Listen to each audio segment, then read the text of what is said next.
விறுவிறுப்பான அரசியல் நிகழ்வுகளை பற்றிய ஆய்வுகள், நியாயங்களின் நிறம் மாறாத கூர்மையான விமர்சனங்கள், தீமைகளை சுட்டெரிக்கவும் நல்ல அரசியலை வளர்த்தெடுக்கவும் அறிவார்ந்த விவாதங்கள், இளைய தலைமுறையிடம் விழிப்புணர்வை ஊட்டும் விரிவான வரலாற்று விளக்கங்கள், கலை, இலக்கியம், ஆன்மீகம், பண்பாடுகளை படம் பிடித்து காட்டும் கருத்தோவியங்கள் வாரந்தோறும் உங்கள் தமிழருவி தர்பாரில் அணிவகுக்கும்.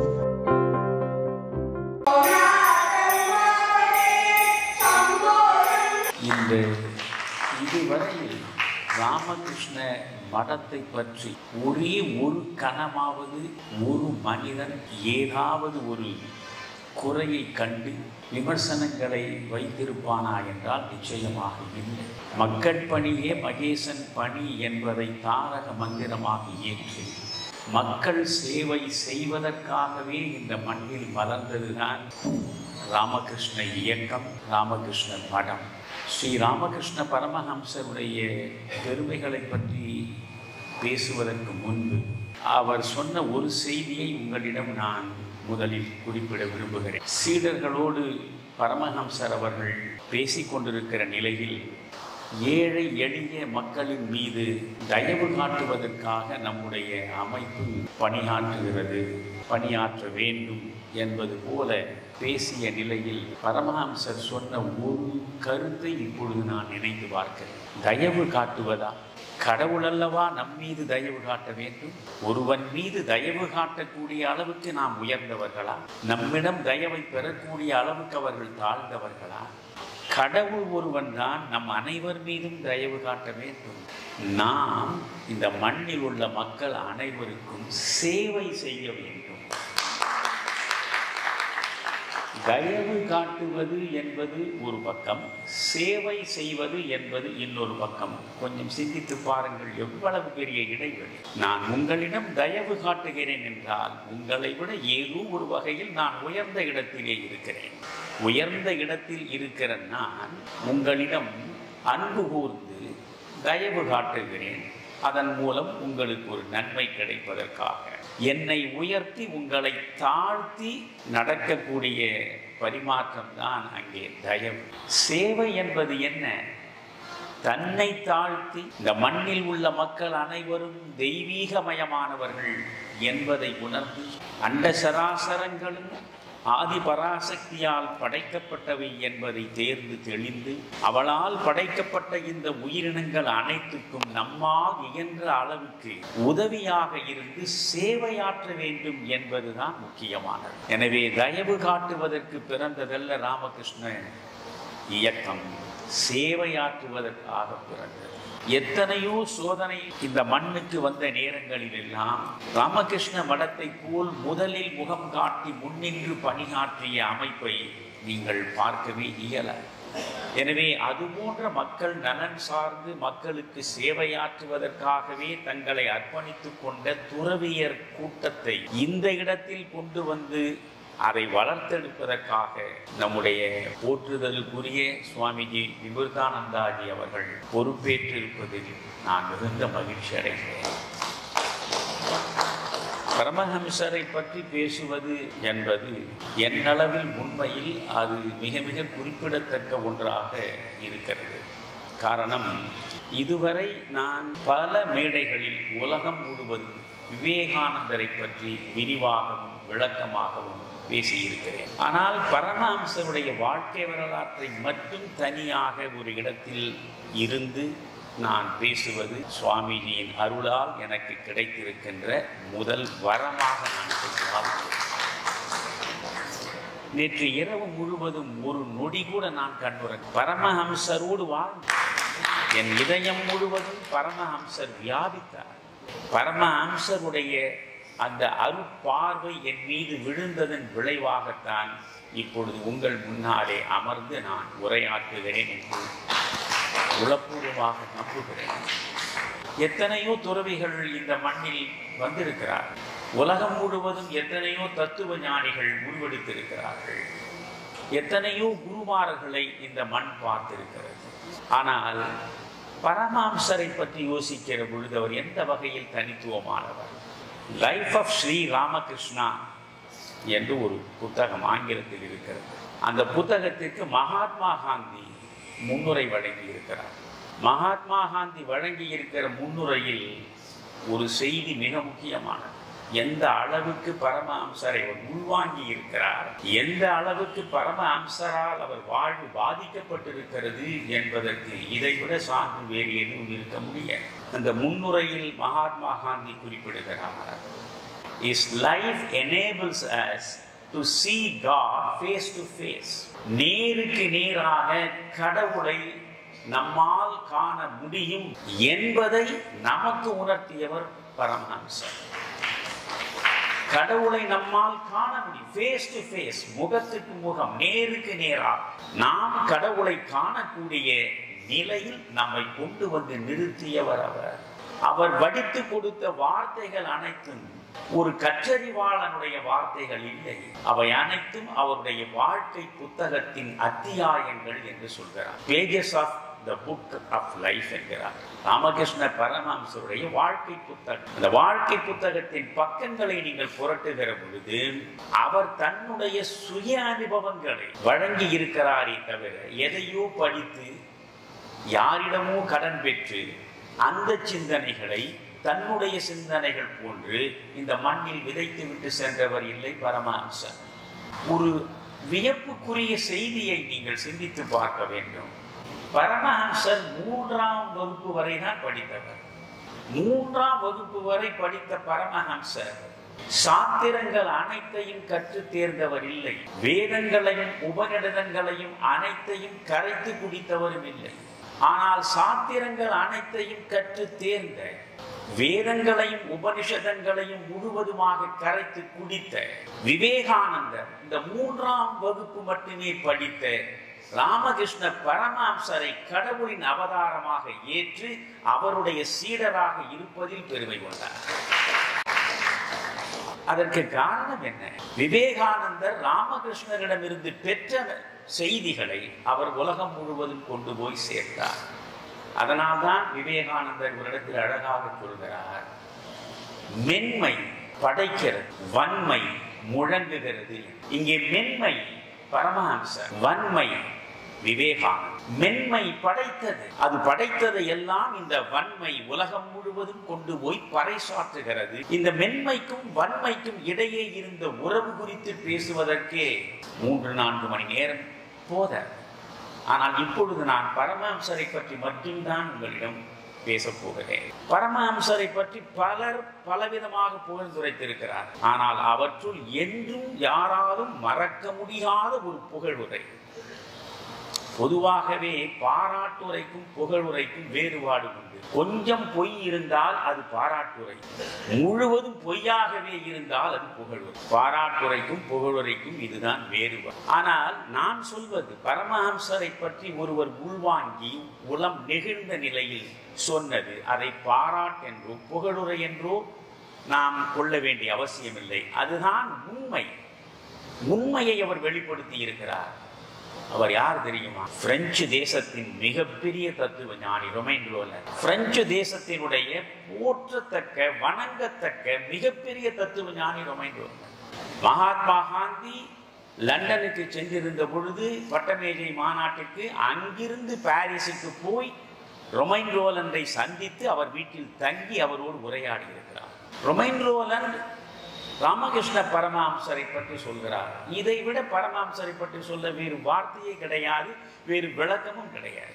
பாரத நாட்டின் 3000 ஆண்டு ஆன்மீகத்தை, கலாச்சார பாரம்பரியத்தை ஒரு வாழ்வில் வாழ்ந்து காட்டியவர் ராமகிருஷ்ண பரமஹம்சர். 3000 ஆண்டுகளாக இந்த மண்ணில் மலர்ந்த ஆன்மீகம் முழுவதை, 3000 ஆண்டுகளாக இந்த மண்ணில் வளர்த்தெடுக்கப்பட்ட கலாச்சார பாரம்பரியம் முழுவதை ஒரு வாழ்வில் வாழ்ந்து காட்டியவர் பரமஹம்சர் என்று ரொமைன் ரோலன் வியந்து வியந்து சொல்வதை நாம் யோசிக்க வேண்டும். அதே போன்று ஜெர்மானிய தத்துவ அறிஞர் மேக்ஸ் முல்லர், சமஸ்கிருதத்தை உலகம் முழுவதும் கொண்டு சென்றவர் மேக்ஸ் முல்லர் தான். நண்பர்களே, சமஸ்கிருதம் உண்மையிலேயே ஒரு அற்புதமான மொழி. நாம் எந்த மொழிக்கு எதிராகவும் பார்வையை செலுத்தலாகாது. உலகத்தில் நீங்கள் யோசியுங்கள், 6000 மொழிகள் பேசப்படுகின்றன. 6000 மொழிகள் பேசப்படுகின்றன. 194 நாடுகளுடைய கொடிகள் ஐக்கிய நாடுகள் சபைக்கு முன்னாலே பட்டொளி வீசி பறக்கின்றன.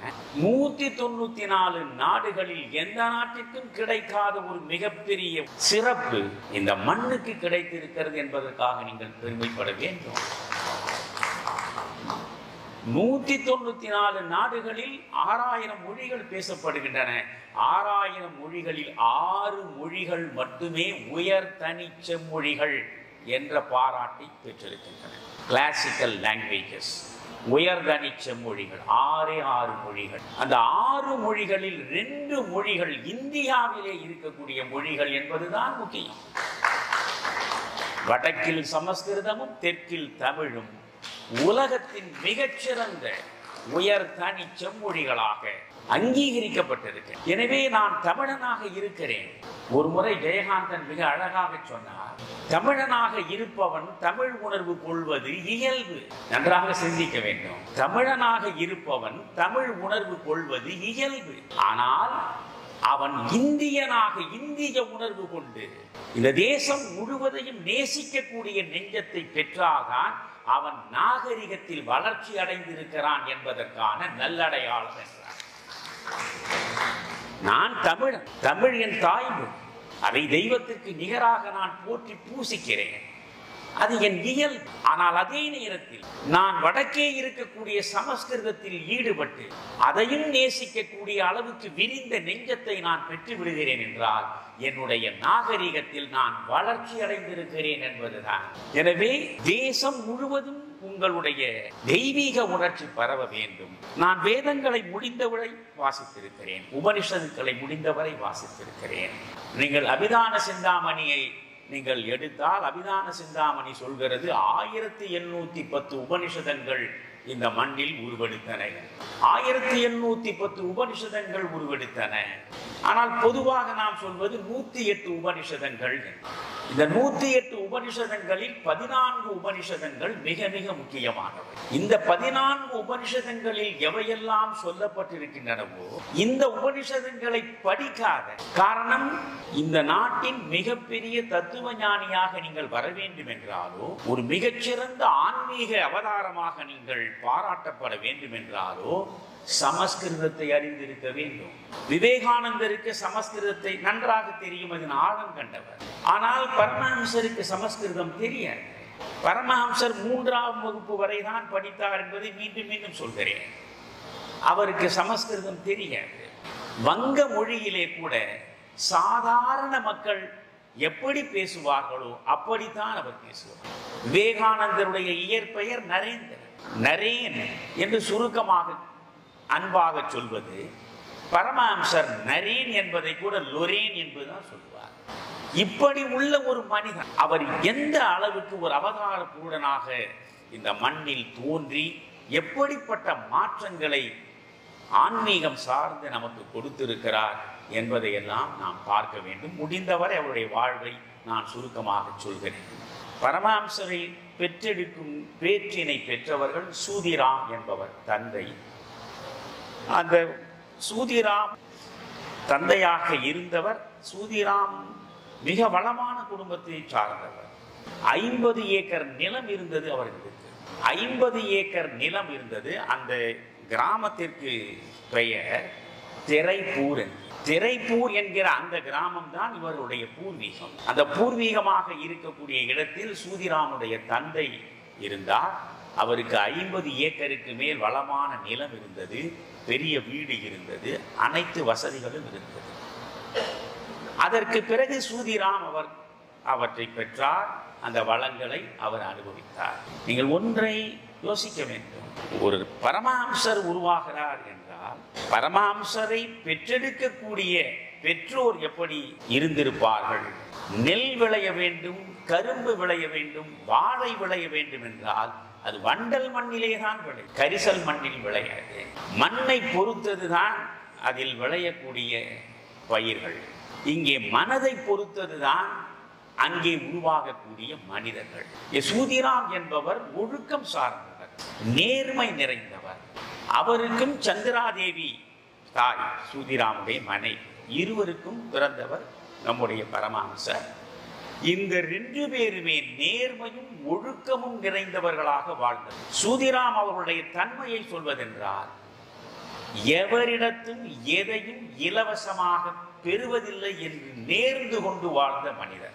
சத்தியத்தின் பார்ப்பட்டு தன்னுடைய வாழ்வை நடத்திய மனிதர். அந்த இடத்தில் அப்பொழுது ஜமீன்தார்கள் இருந்த நேரம், ஜமீன்தார்களுடைய ஆதிக்கத்தில் மக்கள் பல்வேறு சிரமங்களை அனுபவித்த நேரம், ராமானந்தர் என்கிற ஜமீன்தார், அவர் மிகவும் தவறான இயல்புகளை கொண்டவர். அவர் ஒருவனை பழிவாங்குவதற்காக ஒரு பொய் வழக்கு போடுகிறார். அந்த பொய் வழக்கில் நேர்மையும் நெறி சார்ந்த வாழ்க்கையும் கொண்ட சூதிராம் அவர்களுடைய சாட்சியம் இருந்தால் நல்லது என்று நினைக்கிறார். எனவே சூதிராமை சாட்சியை சொல்ல வற்புறுத்துகிறார். சூதிராம் ஒப்புக்கொள்ளவில்லை. சத்தியத்திற்கு மாறாக நான் எதையும் செய்ய மாட்டேன். ஒரு இடத்தில் விவேகானந்தர் மிக அழகாக சொல்வார், உண்மைக்காக எதையும் துறக்கலாம், ஆனால் எதற்காகவும் உண்மையை துறந்து விடக்கூடாது. என்ன அழகு பார்! உண்மைக்காக எதையும் துறக்கலாம், ஆனால் எதற்காகவும் உண்மையை துறந்து விடக்கூடாது. அந்த நிலையில் நிலைத்தின்றவர் தான் சூதிராம் அவர்கள். அவர் பொய் சாட்சி சொல்ல மறுக்கிறார். அவரை பழி வாங்குவதற்கு ஜமீன்தார் ராமானந்தர் இவர் மீதே பொய் வழக்கு போடுகிறார். பிறகு இவருடைய நிலபுலன்களை பறித்துக் கொள்கிறார், வீட்டை அபகரித்துக் கொள்கிறார், வீதியிலே கொண்டு வந்து குடும்பத்தை நிறுத்துகிறார். வேறு வழி இல்லாமல் அங்கிருந்து அவர் பக்கத்திலே இருந்த கிராமத்திற்கு வந்து சேருகிறார். அவருடைய நண்பர் ஓரளவு நிலத்தையும் ஒரு சிறிய வீட்டையும் அன்பின் காரணமாக கொடுத்து அதன் மூலமாக வாழ்க்கையை வளப்படுத்திக் கொள்ள வேண்டும் என்று கேட்டுக்கொள்கிறார். வேறு வழி இல்லாத நிலையில் இந்த சூதிராம் அங்கே வந்தார். அந்த ஊர் பெயர் தான் கமார் புகூர். அதில் கமார் புகூர் என்பதற்கு பொருள் என்னவென்றால், வங்க மொழியில் கமார் என்றால் கொல்லர், புகூர் என்றால் குளம். அந்த கிராமத்தில் இருந்த குளத்தை சுற்றிலும் கொல்லர்கள் வாழ்ந்தார்கள். அதனால் அது கமார் புகூர் என்று அழைக்கப்பட்டது. அந்த கமார் புகூரில் இவர் சூதிராம் வந்து சேர்ந்தது. அவரும் அவருடைய மனைவியும் அங்கே வந்து வாழ்க்கை நடத்துகிற நிலையிலே தான் 1836 பிப்ரவரி 17ஆம் நாள் அன்று பரமஹம்சர் இந்த மண்ணில் அவதரிக்கிறார். யோசிக்க வேண்டும், 1836 பிப்ரவரி 17ஆம் தேதி இந்த மண்ணில் அவர் அவதரிக்கிறார். 1886 ஆகஸ்ட் மாதம் 16ஆம் நாள் இந்த மண்ணில் இருந்து அவர் விடைபெற்றுக் கொள்கிறார். 50 ஆண்டு காலம் இந்த மண்ணில் அவர் நரம்போடும் எலும்போடும் சதையோடும் மக்களிடையே நடமாடினார். 40 ஆண்டுகள் கூட வாழாமல் 39 ஆண்டிலேயே தன் வாழ்வை முடித்து கொண்டவர் விவேகானந்தர். 39 ஆண்டுகள் மட்டுமே வாழ்ந்த விவேகானந்தரும் 50 ஆண்டுகள் மட்டுமே வாழ்ந்த பரமஹம்சரும் சாதித்த ஆன்மீக சாதனைகளை இன்று வரை வேறு யாராலும் சாதிக்க இயலவில்லை என்பதுதான் சரித்திர உண்மை. விளையும் பயிர் முளையிலே என்று சொல்லுவார்கள். நீங்கள் பரமஹம்சர் சின்னஞ்சிறு குழந்தையாக அவர் வளருகிற பொழுதே அவருக்கு படிப்பில் நாட்டமே, குறிப்பாக கணிதத்தில் அவருக்கு நாட்டமே இல்லை. பள்ளிக்கு செல்வதில் பெரு விருப்பம் இல்லை. ஆனால் தன்னளவில் சுயமாகவே சில ஆற்றல்களை அவர் உருவாக்கிக் கொள்கிறார். அற்புதமாக ஓவியம் வரைவது, பல்வேறு தெய்வ வடிவங்களை களிமண்ணிலேயே பொம்மைகளாக செய்து பார்ப்பது, ராமாயணம் மகாபாரதம் போன்ற இதிகாசங்களை சார்ந்த நாடகங்கள் நடந்தால் அந்த நாடகங்களை போய் விரும்பி பார்ப்பது, எந்த நேரமும் பிரார்த்தனை பாடல்களில் தன் நெஞ்சை பறிகொடுப்பது, புராணங்கள் சார்ந்த செய்திகளை அறிந்து கொள்வதில் ஆர்வம் காட்டுவது. அவருடைய சூழலை பாருங்கள். அவர் களிமண்ணில் வடிக்கக்கூடிய பொம்மைகள் கூட வெவ்வேறு வடிவம் கொண்ட தெய்வீக பொம்மைகள். அவர் வரையக்கூடிய சித்திரங்களும் தெய்வீக சித்திரங்கள். அவர் விரும்பி பார்ப்பது ராமாயணம் மகாபாரதம் என்ற இதிகாசங்களினுடைய நாடக காட்சிகள்.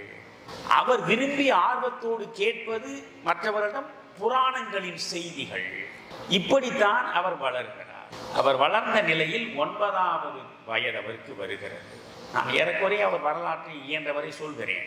9வது வயதில் அவருக்கு உபநயனம் நடக்கிறது. பூணூல் போடுவது என்று சொல்லுவார்கள்.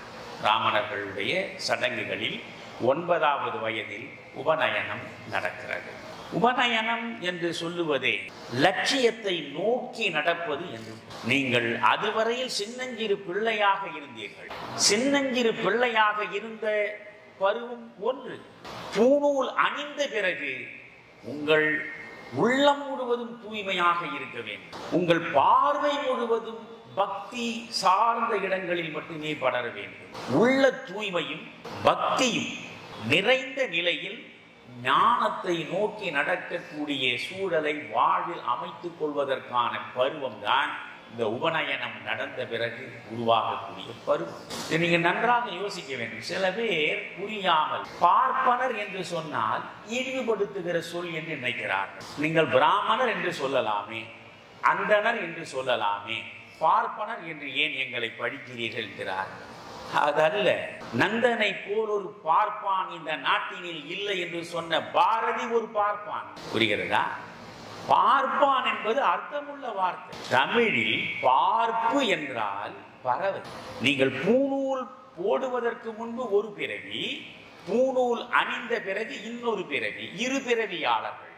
ஒவ்வொரு பிராமணரும் இரு பிறவியாளர்கள்.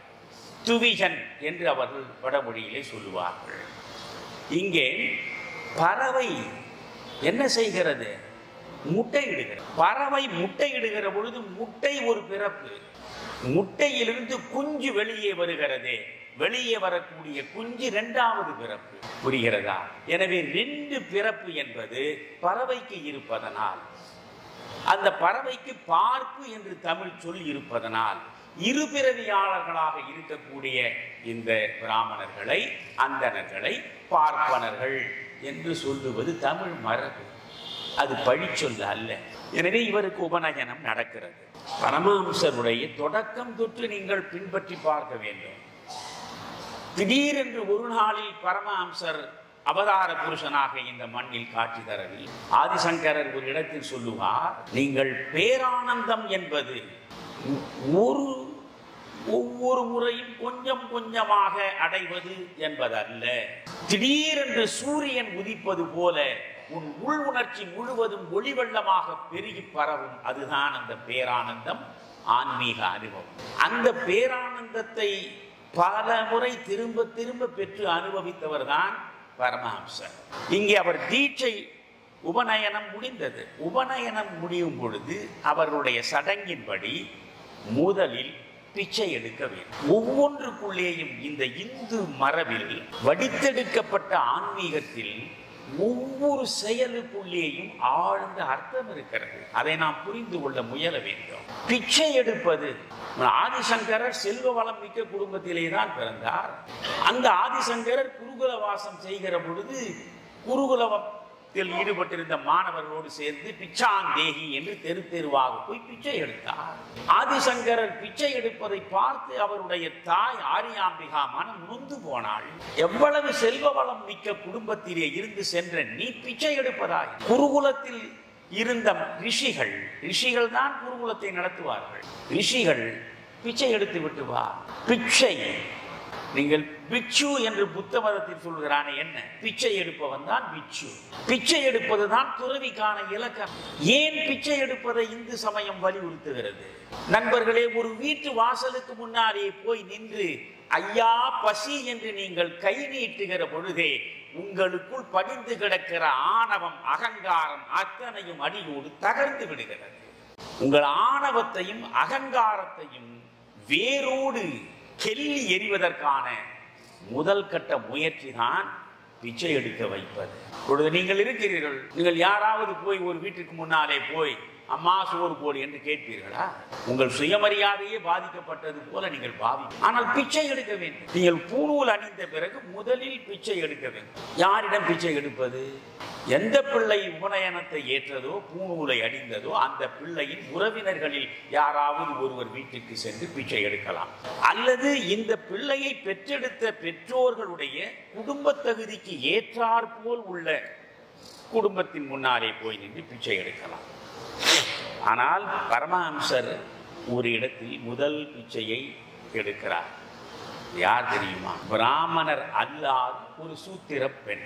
பிராமணர் அல்லாத ஒரு சூத்திர பெண். தனம் என்று பெயர் அவளுக்கு. சில இடங்களில் தானி என்றும் அவளுடைய பெயரை பதிவு செய்திருக்கிறார்கள். அவள் வீட்டு வேலை செய்வள், பணிப்பெண். அவள் பணிப்பெண்ணாக இருக்கக்கூடிய பிராமணர் அல்லாத குடும்பத்தில் பிறந்த ஒரு பெண். அன்றைய நான் சொல்வதை நீங்கள் யோசிக்க வேண்டும். இப்போது 190வது ஜெயந்தியை கொண்டாடி கொண்டிருக்கிறோம். அப்படி என்றால் 190 ஆண்டுகளுக்கு முன்னாலே இந்த மண்ணில் படித்து கிடந்த பழக்க வழக்கங்களை எல்லாம் இணைத்து பார்க்க வேண்டும். இன்று ஓரளவு மாறிவிட்ட சமூகத்தை வைத்துக் கொண்டு நீங்கள் எடை போடக்கூடாது. அந்த கால சூழலில் ஒரு பிராமணர் அல்லாத சமூகத்தில் ஒடுக்கப்பட்ட, உரிமைகள் அனைத்தும் பறிக்கப்பட்ட, எளிமையும் ஏழ்மையும் கொண்ட ஒரு பெண், வேலை செய்யும் பணிப்பெண். அந்த பெண் சொல்கிறாள், நீ உபநயனம் முடிந்ததும் முதல் பிச்சையை என்னிடம் ஏற்பாயா என்று கேட்கிறார். நிச்சயம் நான் ஏற்பேன் என்கிறார். எனக்கு நீ வாக்குறுதி கொடு என்று கேட்கிறார். வாக்குறுதி வழங்குகிறார். கொடுத்த வாக்குறுதியை எந்த நிலையிலும் நிறைவேற்றியாக வேண்டும் என்பதுதான் மிக முக்கியம். அந்த வாக்குறுதியை நினைவில் வைத்துக் கொண்டு அவர் தனத்திடம் போய் பிச்சை கேட்கிறார். அப்பொழுது அவருடைய உறவுகள் அதை அங்கீகரிக்குமா? அந்த நேரத்தில் பிராமண சமூகம் அதை ஆராதிக்குமா? கடுமையான எதிர்ப்பு இருந்தது. அப்படி எதிர்ப்பு இருந்த நிலையில் அவற்றை பற்றி பொருட்படுத்தாமல், நான் வாக்கு கொடுத்து விட்டேன், அந்த வாக்கை நிறைவேற்றுவேன் என்று அந்த பணிப்பெண்ணிடம் போய்தான் முதல் பிச்சையை பெறுகிறார். பரமஹம்சருடைய அவதார மகிமையினுடைய முதல் வெளியீடாக நான் அதை கருதுகிறேன். எல்லா மக்களிலும் தெய்வம் இருக்கிறது. உலகம் முழுவதும் தெய்வீகமானது. திரும்ப திரும்ப விவேகானந்தர் சொல்லி இருக்கிறார். விவேகானந்தர் 3 முக்கியமான செய்திகளை வலியுறுத்துவார். மண்ணில் பிறந்த மனிதர்கள் அனைவரும் தெய்வீகமானவர்கள். இதை நான் உங்களுக்கு வழங்குகிற முதல் செய்தி. தெய்வீகமான உங்களுக்குள்ளே கடவுள் ஆன்மாவாக உறைந்து கிடக்கிறான். இதை நான் உங்களுக்கு வழங்குகிற 2வது செய்தி. உங்களுடைய ஆன்மாவின் ஆற்றல் தான் உங்கள் வாழ்வின் வெளிப்பாடாக வந்து சேருகிறது. இது 3வது செய்தி. இந்த 3 செய்திகளை முதலில் நீங்கள் மனதில் கொண்டு வந்து வைத்துக் கொள்ளுங்கள் என்பார் விவேகானந்தர். எல்லா உயிர்களிலும் ஆன்மா இருக்கிறது. அந்த ஆன்மாவில் இறைவன் இருக்கிறான் என்கிற பொழுது அங்கே உயர்வு ஏது, தாழ்வு ஏது? அதனாலே தான் வள்ளலார் பாடுகிறார், ஒத்தாரும் உயர்ந்தாரும் தாழ்ந்தாரும் எவரும் ஒருமை உளராகி உலகியல் நடத்த வேண்டும். இந்த உலகம் எப்படி நடக்க வேண்டும்? அறிவில் ஒத்தவர்களா? சரி. கொஞ்சம் அறிவில் தாழ்ந்தவனா? சரி. ஒத்தாரும், இல்லை அறிவில் மிக்கார் உயர்ந்தாரும், அறிவில் தாழ்ந்தார் தாழ்ந்தாரும் எவரும் ஒருமை உளராகி உலகியல் நடத்த வேண்டும். தமிழில் 2 சொற்கள் இருக்கின்றன, ஒற்றுமை, ஒருமை. ஆங்கிலத்திலும் இவற்றை குறிப்பதற்கு 2 சொற்கள் இருக்கின்றன, யூனிட்டி, யூனிஃபார்மிட்டி. நீங்கள் ஒரு பொது காரியத்தில் ஈடுபடுவதற்கு ஒவ்வொரு சாதி சார்ந்த, ஒவ்வொரு சமூகம் சார்ந்த மனிதர்கள் நன்கொடை வழங்குகிறீர்கள்.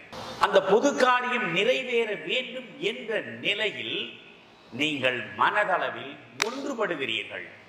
அது ஒற்றுமை. அப்படி இந்த பொது காரியத்தில் நீங்கள் ஈடுபட்டு மனதளவில் ஒன்றுபடுவதனாலேயே உங்கள் தனித்துவ அடையாளங்களை நீங்கள் இழப்பதில்லை. புரிகிறதா? ஒருமை என்பது என்ன?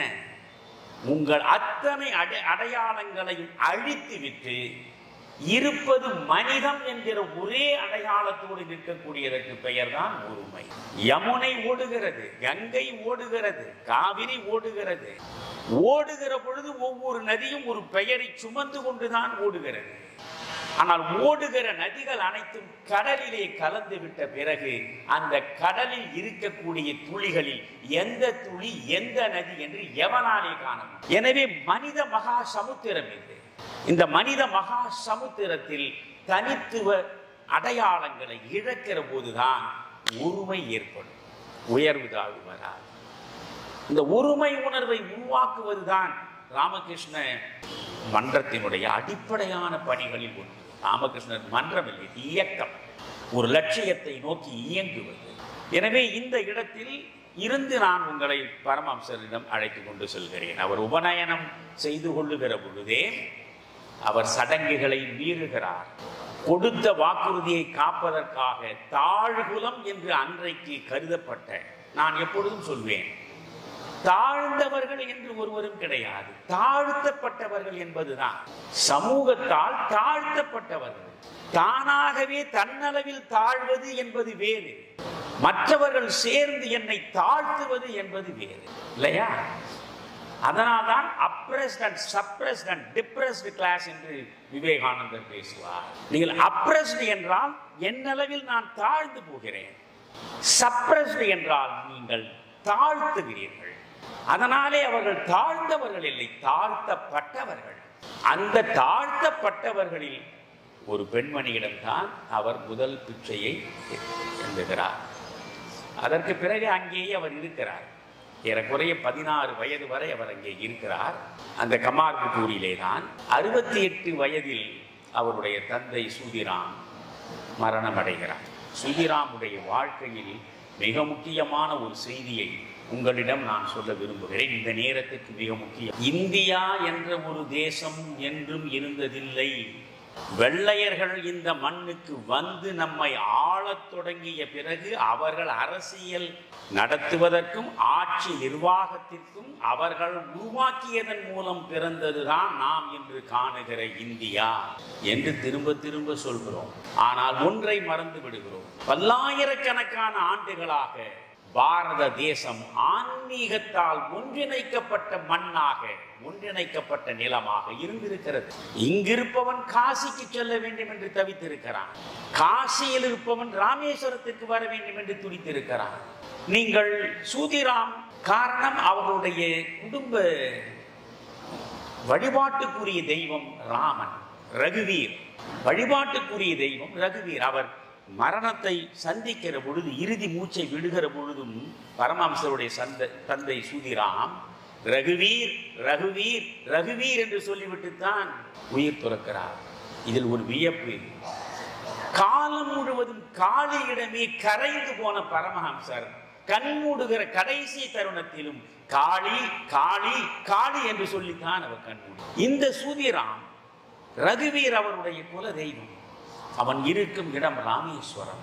ராமேஸ்வரம் சென்று ராமனை சந்திக்க வேண்டும், ராமனை தரிசிக்க வேண்டும், ராமனுடைய திருவடிகளில் விழுந்து வணங்க வேண்டும் என்று நினைத்து அங்கிருந்து புறப்படுகிறார்.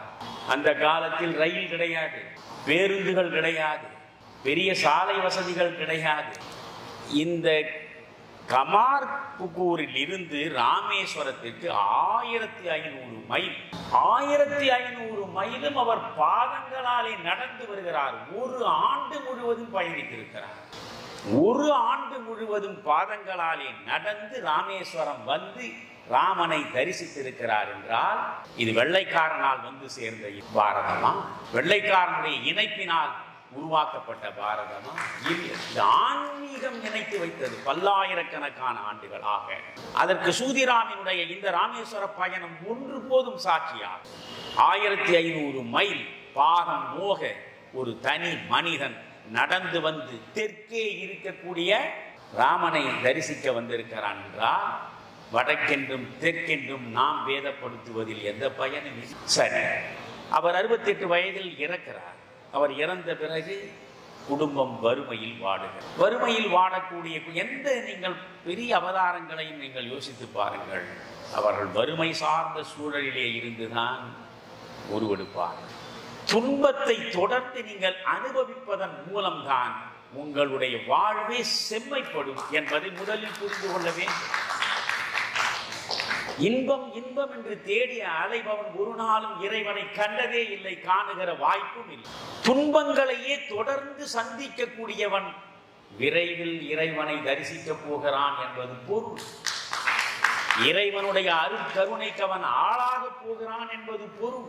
இதை நீங்கள் மனதில் வைத்துக் கொண்டால் துன்பத்தில் ஒருபோதும் துவண்டு போக மாட்டீர்கள். எனவே வறுமை சூழ்ந்த நிலை, துன்பம் நிறைந்த நிலை, அந்த நேரத்தில் இந்த குடும்பம் நடக்க வேண்டும் என்பதற்காக பரமஹம்சருடைய அண்ணன் ராம்குமார், அவர் ஓரளவில் ஜாதக பயிற்சி உள்ளவர், சமஸ்கிருதத்தை சிறப்பாக படித்தறிந்தவர், ஒரு பண்டிதராக புகழ் பெற்றவர். அவர் இங்கிருந்து கல்கத்தாவிலே வந்து அவர் ஒரு பக்கம் ஜோதிடம் பார்க்கிறார், இன்னொரு பக்கம் புரோகிதராக வீடுகளுக்கு சென்று சடங்குகளை நடத்தி அவற்றின் மூலம் கிடைக்கக்கூடிய வருமானத்தை கொண்டு இந்த குடும்பத்தை வறுமையின் பிடியிலிருந்து விடுவிக்க முயல்கிறார். ஒரு கட்டத்தில் ராம்குமார் அவர்கள் தனக்கு உதவியாக எந்த வேலையும் செய்யாமல் இருக்கக்கூடிய ராமகிருஷ்ணனை, கதாதரன் இயற்பெயர், பரமஹம்சருடைய இயற்பெயர், கதாதரனை அழைத்துக் கொள்ளலாம் நமக்கு உதவியாக என்று அவர் நினைக்கிறார். அப்படி அவர் நினைக்கிற நிலையில் தாயினுடைய அனுமதியோடு கதாதரனை, இப்பொழுது நாம் கதாதரனாகவே கருதுவோம், கதாதரனை அழைத்து கொண்டு போனார் கல்கத்தாவில். அண்ணன் ராம்குமாருடைய பணிகளுக்கு உதவியாக இருக்க வேண்டும். இவர் புரோகிதம் செய்யக்கூடிய இடங்களுக்கு தன்னுடைய தம்பியை அனுப்புகிறார். பரமஹம்சர் புரோகிதம் செய்வதற்கு போகிறார். ஒரே நேரத்தில் வேக வேகமாக புரோகிதம் செய்து முடித்தால் 10 வீடுகளுக்கு போய் புரோகிதம் பார்க்கலாம். 10 வீடுகளில் போய் புரோகிதம் பார்த்தால் ஓரளவு தேவைக்கேற்ற பணத்தை நாம் சம்பாதித்து விடலாம் என்ற நிலைப்பாடு இருந்த நேரம் அது. ஆனால் பரமஹம்சரை அங்கே அனுப்பினால் அவர் ஒரு வீட்டில் போய் புரோகிதம் என்று உட்கார்ந்து இறை வழிபாட்டில் ஈடுபட்டு விட்டால் தன்னையே முற்றாக மறந்து மணிக்கணக்கில் அவர் தன்னுடைய ஆன்ம லயிப்போடு அந்த வழிபாட்டை, அந்த சடங்கை அவர் நடத்துவதில் ராம்குமாருக்கு கொஞ்சம் வருத்தம் தான். போதிய அளவுக்கு பணத்தை திரட்ட வேண்டும் என்ற எண்ணம் இந்த பிள்ளைக்கு இல்லையே என்று தொடக்கம் தொட்டு இறுதி நாள் வரை பரமஹம்சர் பணத்தை தன் கையால் தொட்டதே இல்லை. தன் சீடர்களிடம் திரும்ப திரும்ப அவர் சொன்னது, இறை அனுபூதியை நீ பெறுவதற்கு தடையாக இருப்பவை இரண்டு தான். ஒன்று காமம், இன்னொன்று காஞ்சனம். காஞ்சனம் என்றால் பொன், தங்கம், பணம். காமவயப்பட்டால் நீ கடவுளை காண முடியாது. மகாத்மா காந்தி ஒரு இடத்தில் அழகாக சொல்லுவார், ஒரே நேரத்தில் காமத்தோடும் கடவுளோடும் நீ கைகோர்த்து நடக்க முடியாது. காமம் வேண்டுமென்றால் கடவுளை மற, கடவுள் வேண்டுமென்றால் காமத்தை துற. இரண்டில் ஒன்றுதான். எனவே இங்கே பணத்தின் மீது அவருக்கு எந்த பற்றும் கிடையாது. பணம் சம்பாதிக்க வேண்டும் என்ற ஆசையும் இல்லை. ஒரு ஊழியக்காரனாக ஊதியம் பெறுகிற நிலையில் தன் வாழ்வை அமைத்துக் கொள்ள ஒரு நொடி கூட பரமஹம்சர் தயாராக இல்லை. இந்த நிலையில் தான் அங்கே ஜான் பஜார் என்ற ஒரு இடம் கல்கத்தாவில், அந்த இடத்தில் ராணி ராசமணி என்கிற ஒரு பணக்கார விதவை வாழ்ந்து கொண்டிருக்கிறார். ஏராளமான செல்வம் இருக்கிறது அவளுக்கு. ஒரு கணவனை இறந்தவர், 4 பெண்கள் அவளுக்கு. அந்த 4 பெண்களில் 3வது பெண்ணை மணந்தவர் தான் மதுரநாதர் என்பவர். அவர்தான் பரமஹம்சருக்கு பல வகையில் தோன்றா துணையாக இருந்தவர். பரமஹம்சருக்கு தொண்டு செய்வதையே தன் வாழ்கால பேராக கருதியவர்.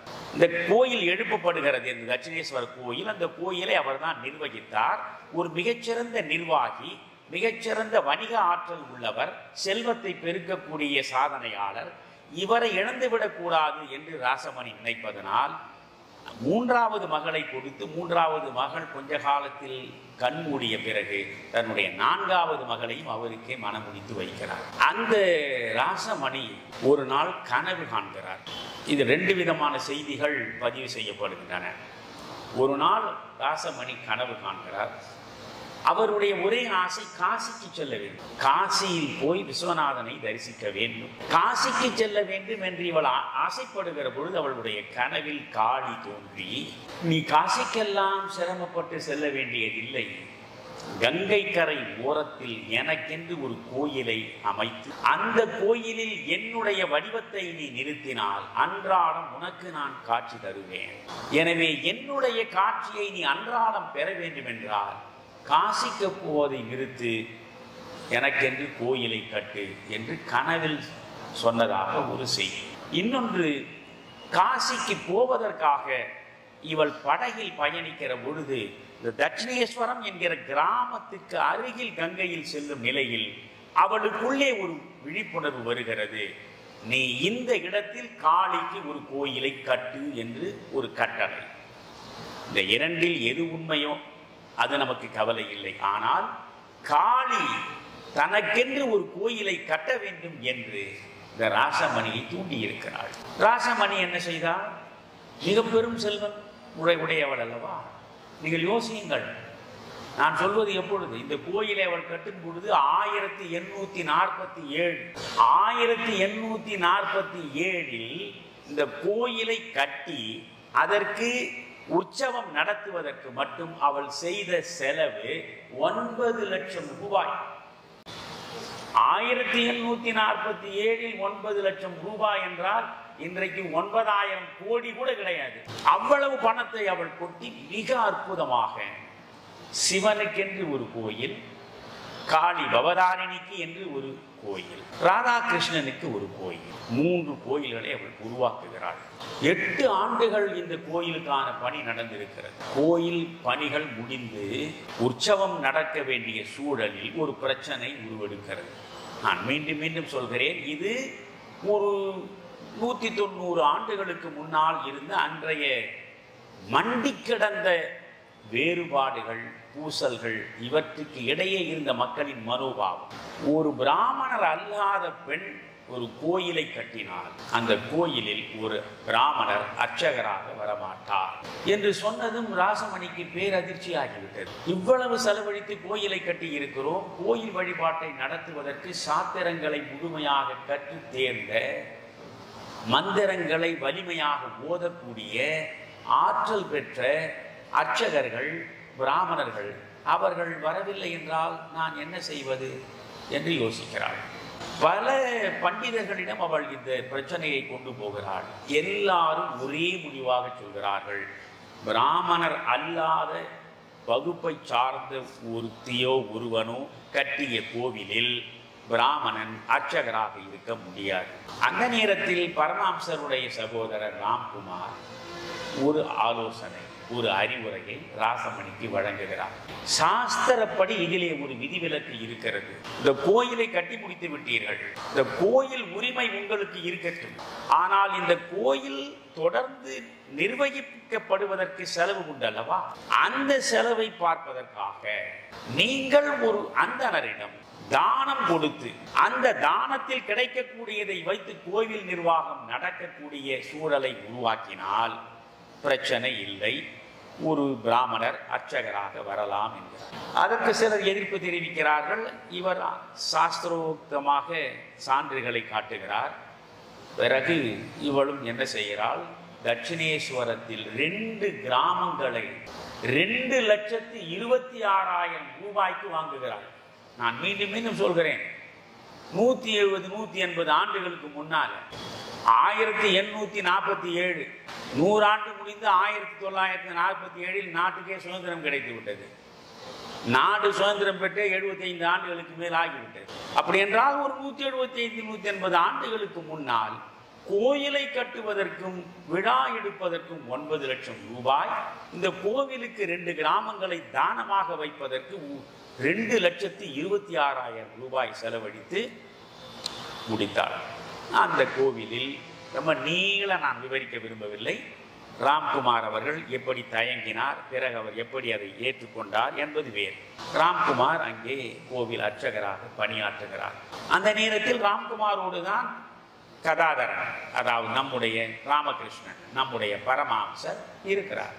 அவரும் அந்த காளி கோயிலில் உதவி செய்பவராக இருக்கிறார். அவருடைய முக மலர்ச்சியை, அவருடைய தேஜஸை, அவருடைய நடத்தைகளை பார்த்து நெஞ்சை பறிகொடுக்கக்கூடிய இந்த மதுரநாதர் ராம்குமாரிடம் சொல்கிறார், யார் அந்த இளைஞன்? அப்பொழுது 16 வயது 17 வயது தான் காளி கோயிலுக்கு வருகிற பொழுது பரமஹம்சருக்கு 16 வயது வரைதான் அவர் அவருடைய கிராமத்தில் இருந்தார். இப்பொழுது ஒரு 17 வயதான். இந்த இளைஞன் யார் என்று கேட்டால் அவன் என் சகோதரன், அவனையும் நீங்கள் இங்கே உதவியாக வைத்துக் கொள்ளலாமே.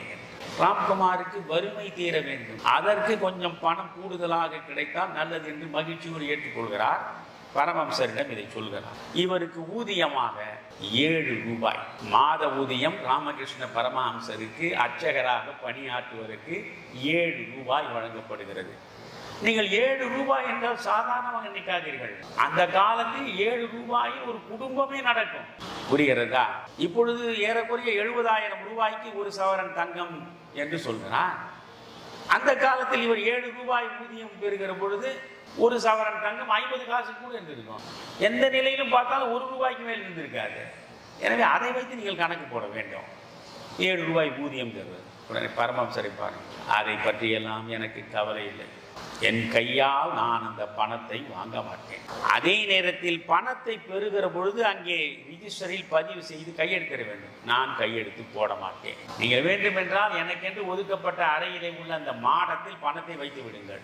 நான் கை நீட்டி பணத்தையும் பெற மாட்டேன், நான் இந்த பதிவேட்டில் கையொப்பமும் விட மாட்டேன் என்று சொல்கிறார். ஆனால் அதையும் மீறி அவரை அங்கே பணியாற்றுவதற்கு மதுரநாதர் அனுமதிக்கிறார். கையாக அவர் காசை தொடவே இல்லை. அது பொது காசு, யார் வேண்டாமானாலும் மாடத்தில் போய் கை வைத்த அவரவர் தேவைக்கு எடுத்துக்கொள்ளலாம். அது எங்கே இருக்கிறது என்ன என்று தெரியாது. இங்கே நீங்கள் யோசிக்க வேண்டியதுதான், பணத்தின் மீது பற்று என்ற ஒன்று உங்களுக்கு ஏற்பட்டு விட்டாலே நீங்கள் ஆன்மீக அனுபவத்தை அடையவே முடியாது. பணத்தின் மீது எப்பொழுது உங்களுக்கு பற்று ஏற்படுகிறதோ, நண்பர்களே ஒன்று புரிந்து கொள்ளுங்கள், கர்த்தரும் இதைத்தான் சொல்கிறார், நபிகளாலும் இதைத்தான் சொல்கிறார், பரமஹம்சரும் இதைத்தான் சொல்கிறார். ஏழைக்கும் எளியவனுக்கும் தான் முதலில் இறைவனிடம் இடம். இறைவனிடம் சேர வேண்டும் என்றால் மிக முக்கியமான தகுதி என்ன? நீ ஏழையாக இருக்க வேண்டும், நீ எளிமையாக இருக்க வேண்டும், உள்ள தூய்மை உள்ளவனாக இருக்க வேண்டும். கோயிலுக்குள்ளே செல்வதற்கு ஒரே ஒரு முக்கிய தகுதியை மாணிக்க வாசகர் சொல்லவில்லை? சித்தம் அழகியார் பாடாரோ நம் சிவனை. சித்தம் சுத்தமாக இருப்பவன் மட்டும்தான் சிவனை பாட வேண்டும் என்கிறார் மாணிக்க வாசகர்.